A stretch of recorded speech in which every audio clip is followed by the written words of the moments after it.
Salut à tous. Si vous aimez nos musiques, abonnez-vous à notre chaîne pour ne rien manquer. N'oubliez pas de liker et de partager avec vos amis.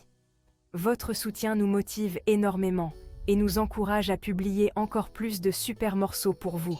Merci et à bientôt pour de nouvelles découvertes musicales.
Savoya.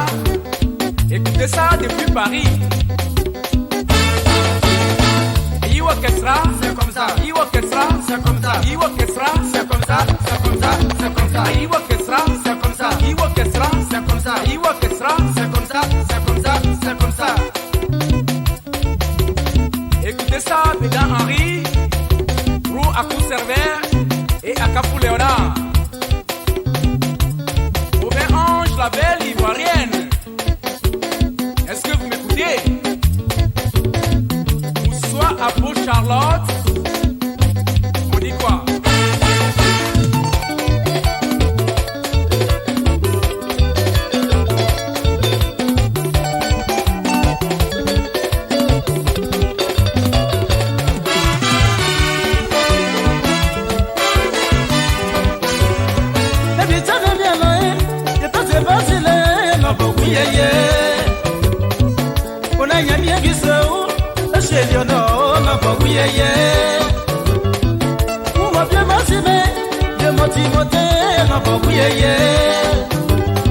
Jalousie sont balaisées, voyez du mon poisson, quoi, non, beaucoup yé.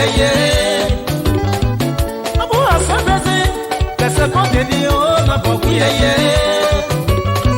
Aïe, où t'es pas yé, ça vient pas quelqu'un à sa la poé. Moi, les aïeux, ça que là, où t'es pas bien, ma zawe, mais yé, ça m'y remet. Après, Manuel, ça m'y remet. Il y a seul bébé, mais ça m'y remet.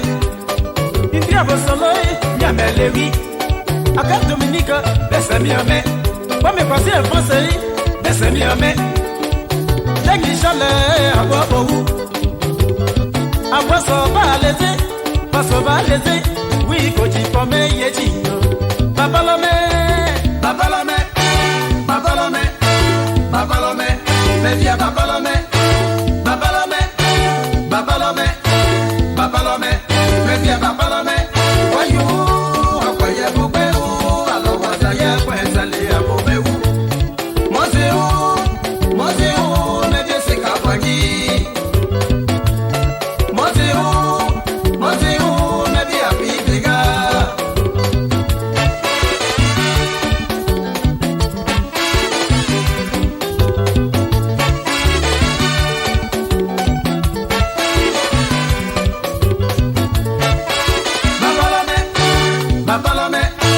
Babalome, me via Babalome.